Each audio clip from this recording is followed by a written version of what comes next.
이제는 전 세계적인 스타가 된 한국의 아이돌 방탄소년단이 일본에서 신기록을 세웠습니다. 방탄소년단이 지난 15일 발매한 앨범이 해외 남성 아티스트 첫 주 판매량 신기록을 달성한 것인데요. 일본 정규 3집 Face Yourself 이후 2년 3개월 만에 현지에서 발매된 이번 앨범은 발매 당일에만 무려 45만여 장이 팔렸다고 합니다. 심지어 발매 당일 이후 하락세는커녕 꾸준한 상승세를 보이더니 첫 주 56만 4천 장의 판매고를 기록했습니다. 10년 만에 해외 남성 아티스트 신기록인데요. 참고로 이전에 역대 최고 기록을 기록하고 있던 아티스트도 한국의 동방신기입니다. 이것도 대단한 부분이죠. 10년간 동방신기를 넘어선 아티스트가 일본에서 나오지 않았다는 증거입니다. 발매일부터 21일까지 방탄소년단은 6일 연속 오리콘 차트 정상을 굳건하게 지키고 있습니다. 요즘은 그룹 내에 외국인 멤버가 추가되는 모습을 쉽게 찾아볼 수 있는데요. 방탄소년단은 모두 한국인으로만 구성된 그룹이라 그런지 승승장구하는 모습이 더 반갑게 느껴지는 것 같습니다. 사실상 양국의 불매운동은 쌍방으로 일어나고 있다고 봐도 무방한데요. 한국을 그렇게 싫어하면서 K-팝이나 K-뷰티 등 한국의 문화를 놓지 못하고 소비하는 일본인들의 모습이 참 묘하게 느껴집니다. 겉으로만 부정하는 지독한 짝사랑이죠. 신기록을 세울 만큼의 인기를 보유하고 있는 방탄소년단을 일본인들이 모를 리가 없겠는데요. 방탄소년단을 모른다는 언급이 나왔던 일본의 한 방송이 떠오릅니다.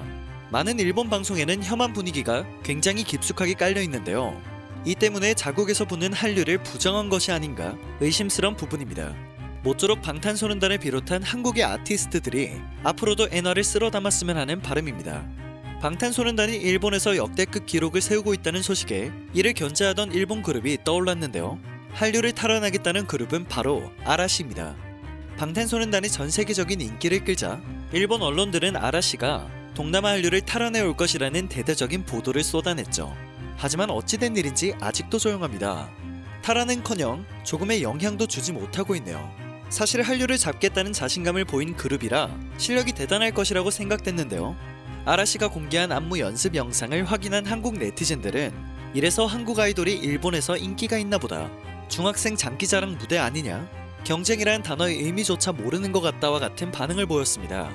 아라시는 일본에서 국민 아이돌 수준의 인기를 보유하고 있는 그룹인데요. 어떻게 이러한 실력으로 인기를 얻은 것인지 신기할 따름이었습니다. 한 가지 굴욕 사건이 또 떠오르는데요. 지난해 아라시는 미국에서 신곡 뮤직비디오 촬영을 했습니다. 같은 날 근처에서는 슈퍼엠의 쇼케이스가 열리게 되었죠. 슈퍼엠은 SM 엔터테인먼트의 각 그룹에서 활동 중인 멤버들을 모아 만든 연합팀인데요. 아라시 멤버들이 지나가는 행인에게 "우린 아라시다" 라고 소리를 치며 소개하는 영상은 화제가 되었습니다. 일본 국민 아이돌이라고 하기에는 굉장히 없어 보이는 모습이었기 때문인데요. 반대로 한국 그룹 슈퍼엠의 쇼케이스가 열리는 공연장 주변에는 수많은 K-팝 팬들이 운집했습니다. 사전 신청을 통해 초대된 관객 외에도 슈퍼엠을 보기 위해 공연장 주변에 많은 사람들이 몰려들게 된 것이죠. 아라시는 작년 데뷔 20년 만에 처음으로 유튜브에 자신들의 채널을 만들었고 뮤직비디오를 공개했습니다. 여태까지 발표된 곡들을 온라인 음원 사이트에 공개하기도 했죠. 원래 이들의 음악을 들으려면 CD를 구입해야 했습니다. 조금 충격적인 부분이죠. 방탄소년단, 트와이스, 블랙핑크 등이 세계 팝 시장의 이름을 알리고 한국 대중음악이 성공하는 모습을 보이자 아날로그적인 일본 음악 시장이 변화하기 시작한 것입니다.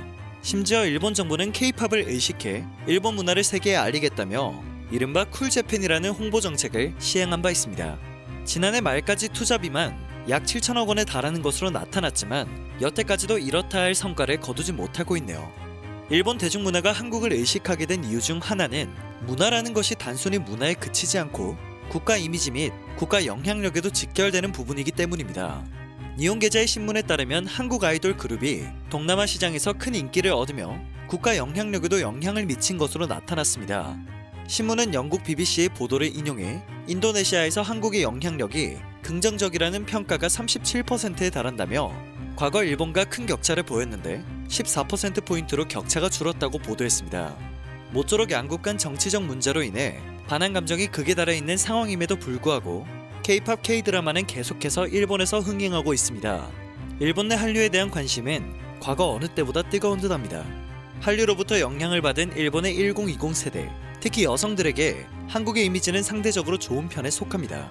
일본 내각부와 아사히 신문이 실시했던 여론조사에서 젊은 세대일수록 한국에 대해 갖는 인상이 기성세대에 비해 훨씬 호의적으로 나타난 것이죠. 일본 초중고생을 대상으로 도쿄에서 가장 궁금한 곳을 물은 설문조사에서는 한류의 성지인 신오쿠보가 도쿄의 패션 1번지 하라주쿠를 제치기도 했습니다. 즉 젊은 세대들은 정치 외교적 사안과 관련해 한국 측 주장에 동의하지 않더라도 정치와 문화 소비를 별개라고 인식한다라고 볼 수 있겠습니다. 일본 사람들은 일제강점기 당시 한국을 아래로 보듯 해왔는데요. K-팝 열풍이 불며 일본 10대, 20대에게 선망의 대상이 되어버렸습니다. 실제로 일본인들의 인스타그램에서는 한국인이 되고 싶어 라는 해시태그를 꽤 많이 찾아볼 수 있었습니다. K-팝 유행은 한국에 대한 관심으로 이어집니다. 국가의 위상이 높아질 수 있는 부분이며 경제성장 효과까지 나타나게 하죠. 문화의 힘은 생각보다 대단합니다. K-팝이 앞으로도 많은 사랑을 받을 수 있길 바랍니다. 오늘 전해드릴 소식은 여기까지입니다. 여러분의 좋아요와 구독은 컨텐츠 제작에 많은 힘이 됩니다. 그래서 늘 감사하고 앞으로도 노력하는 로버튜브가 되겠습니다.